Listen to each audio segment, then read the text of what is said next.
mga kababayan, no? So ito yung isa sa mga malupit na content ngayon natin. So alam naman po natin mga kababayan, no, na meron pong ginagawang chismis po ngayon si Attorney Glenn Chong. So ito yung pinakabalita po, no. Hindi ko na po siguro i-details yung ginawa po ni Attorney Glenn Chong na pagbunyag di umano sabi niya na pandaraya nga daw po ng eleksyon. At kasangkot nga dito daw po si First Lady Lisa Marcos na nakipag-usap daw po sila sa Smartmatic. So ito lang po yung headline, no. Ang sabi dito, Lisa Marcos, Smartmatic President, reportedly meet before May 2022 polls. So ang nagkalat po ng balita na to ay si Glenn Chong. Ito yung pinakawalang kwenta kong content ngayong araw. So ngayon, kaya ako nagawa ng content ito si Glenn Chong kasi po umamin si Glenn Chong. Umamin si Glenn Chong na siya po ay umaasa, correct, siya po ay umaasa at kaya po siya bumaliktad kasi po, hindi po siya na-appoint. Akala ko ba abogado ito ay bakit parang tatanga-tanga? Umamin mismo sa pinakamotibo niya kung bakit niya ngayon sinisiraan si First Lady Lisa Marcos at saka si PBBM. Una sa lahat mga kababayan, no, yung binabalita ni Glenn Chong na nakipag-usap daw po si First Lady Lisa Marcos sa Smartmatic, especially nga po kay Roger Peñate, yung pinaka-CEO po ng Smartmatic, na content na po natin yan. Hindi ko na rin lang po ulitin yon. Hanapin nyo na lang, na-content ko na yan.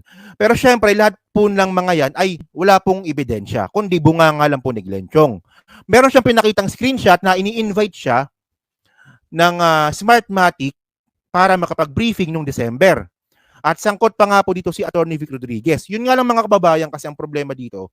Wala naman po kasi si Glenn Chong dun po sa pinag-usapan. Tanga din sa totoo lang, tanga din. Okay. Kasi mga kababayan, di ba, nagpakita si Glenn Chong ng isang screenshot na ini-invite po siya. Ng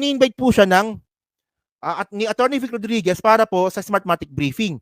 Ngayon, kung talagang ayaw ni Glenn Chong sa Smartmatic at talagang naniniwala siya na wala itong kredibilidad at talagang sablay ang Smartmatic, dapat umattend siya. At least, magkakaroon po siya ng ebidensya na talagang nakakaroon po ng bayaran sa Smartmatic. Ang problema, hindi siya umattend. So ngayon, ang ebidensya ni Glenn Chong, palpak. Babayan, papakita ko po sa inyo yung video na si Glenn Chong po talaga ay kaya po siya na bad trip dahil po hindi po natuloy yung appointment niya. So malinaw po talaga dito mga kababayan na yung pinaka-motivation ni Glenn Chong kung bakit siya hindi na sumusuporta at bumaliktad po sa kay PBBM dahil po hindi siya na-appoint. Para hindi na ako maingay, ang ingay-ingay ko na. Panoorin na lang natin. Sige. The data, free data that's allocated to you. Tinanggap ko yun. Tapos pinirmahan na ni Bongbong Marcos yung appointment. December 9. Tumawag si Ivan Uy sa akin. Tapos binawi. Iba ang in-appoint. Tapos nag-alok uli. May listahan pa. O, pili ka dito sa listahan. Ano ako, bata? Ano tingin nyo sa akin? Parang minus na yata yung tingin nyo sa akin. Parang tingin nyo, lahat kami nakatingala sa inyo. Hihingi ng posisyon. Uy, hindi akong ganyan. Lilinawin ko, hindi ako luluhod sa inyo. Lisa Marcos, Bongbong Marcos, para magkaposisyon. Luluhod lang ako sa kapwa ako Pilipino, sa taong bayan. Hindi ako luluhod sa inyo. Never. Hindi ako hihingi ng posisyon sa inyo. Wala yan sa bukabularyo ako. Sa bukabularyo ko. Kahit pa may listahan kayo. Kasi may dala-dalang listahan yung Senior Deputy Executive Secretary, si Atty. Hubert Ibarra. Sabi ko, no, kakalas ako sa inyo. Prangkahan ko kayo.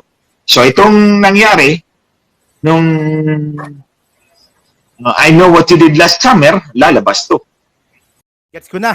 Ang tagal ng singkin. So ito pa. Ang tagal pumasok sa utak ko yung sasabihin ko. Kaya inulit-ulit ko. So ito. So malinaw yung sinabi ni Glenn Chong dito. Walang yan na yan. Nawala ako. Kala ko mapapahiya ako. So malinaw po yung sinabi dito ni Glenn Chong. Una, inappoint po siya ni PBBM. At nagkaroon na po ng pirmahan. Pinirmahan na po ni PBBM yung appointment. Okay. And then ang ginawa, binawi. At doon nagalit na nga po si Glenn Chong. Napirmahan na bakit binawi. So ngayon, bumalik daw po sa kanya itong si Uy, yung sa DICT secretary, at pinapapili na naman daw po siya ulit ng ito mga listahan, pili ka ng mga appointment na gusto mo. So ang ginawa ni Glenn Chong, ay hindi na, ayoko na. ano ko, bata? So, ang sinabi niya na sa huli, babaliktad ako sa inyo. Lalabas at lalabas ito, yung I know what you did last summer. Kita nyo mga kababayan, lahat po ito ng ginagawa ni Glenn Chong, ang pinaka-motivation niya pala ay appointment. Kasi nga, ginawa siyang bata. Una, in-appoint, and then, pirmado na ni PBBM, binawi, tapos nilapitan siya ulit, pinapili siya ng anong appointment ba gusto mo. At doon na siya nagalit. At doon na nga po siya bumaliktad. So ito na nga po. So malinaw. Bobo rin eh. Akala ko ba abogado to? Walang yun to. Bobo rin eh. Hindi sa totoo lang. Kasi kapag abogado ka, dapat kalkulado mo yung sinasabi mo. Kalkulado mo dapat yung sinasabi mo bilang isang abogado. Pero dito mga kababayan, lumabas dito na yung pinaka-motivation niya kung bakit siya nagalit dahil po, ginawa daw po siyang bata dahil sa appointment.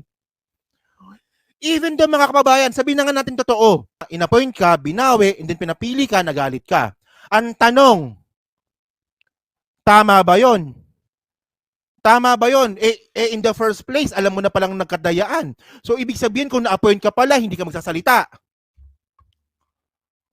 Di ba? So, kung na-appoint ka, hindi mo sasabihin yung I know what you did last summer. So, ang problema, nagladlad ka na nga, lumadlad ka na nga, palpak pa rin. Ay, na problema dito eh. Meron akong pasabog. May pasabog ako. Pagkatapos yung putok, ganun lang. Yung parang laki-laki ng katawan ni Glenn Chong, no? Meron akong pasabog. May pasabog ako. Pagkatapos yung pumutok,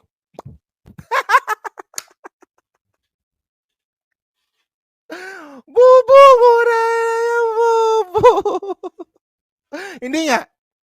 Ito kahit nakabobohan yung sinasabi ni Glenn Chong, kung totoo talaga na nagkaroon talaga ng dayaan nung nakarang eleksyon at meron siyang overwhelming na ebidensya.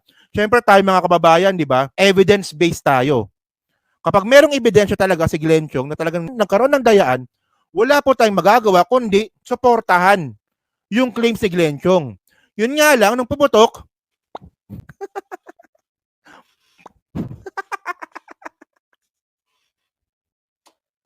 ang yabang-yabang eh. Wala yan. Tapos, ayawan ko ba? So ito na, ebidensya na to So ngayon, dun po sa mga naniniwala kay Glenn Chong, tatanga-tanga talaga kayo. Kasi ang pinaka-motivation talaga dito ni Glenn Chong ay appointment. Ganun lang ka-basic yun. Kung na-appoint pala to, hindi magsasalita. O ngayong nagsalita na, wala namang kwenta. O pasensya na, inulit-ulit ko kasi medyo ang tagal nag-sink in sa akin eh. So thank you po mga kababayan, umabot po ako ng 510 po yung views po natin. Maraming salamat po sa patuloy po na pagsuporta po sa aking munting channel. So nakakatuwa din po kasi na kapag ganito pa lang lagi ako nagko-content is mas nare-reach out ko po yung mga tao at saka mas na-express ko po yung sarili ko. So dapat nga pala dati ko na pala ginawa to kasi nung nakarang election po kasi mga kababayan, nung election mismo, tamad po talaga ako mag-vlog. Siguro napansin nyo naman siguro yun. Sobrang tamad ko talaga mag-vlog. Siguro makapag-content lang ako ng mga 20 sa isang buwan, masaya na ako doon. Pero ngayon pala mga kababayan, mas maganda pala na araw-araw ko nagba-vlog kasi nahahasa yung utak ko. May mga bagay kasi ako na hindi ko naintindihan na mas naintindihan ko ngayon kasi obligado ako magbasa. So, yun. At syempre po mga kababayan, yung syempre, hindi naman po kasi madali po yung ginagawa po natin dito. Syempre, yung effort ko po talaga is nakikita ko naman po kasi na sumusuporta po kayo. So, kaya nga po, utang na loob po sa inyo ito kung bakit po ako patuloy na nandito. Nakaka-flattered lang po talaga. Masaya na po ako dito sa nakakasama ko po kayo halos araw-araw sa pagla-live po natin. At syempre po, yung tiwala po na binigay niyo po sa akin, hindi ko po talaga sisirain yan.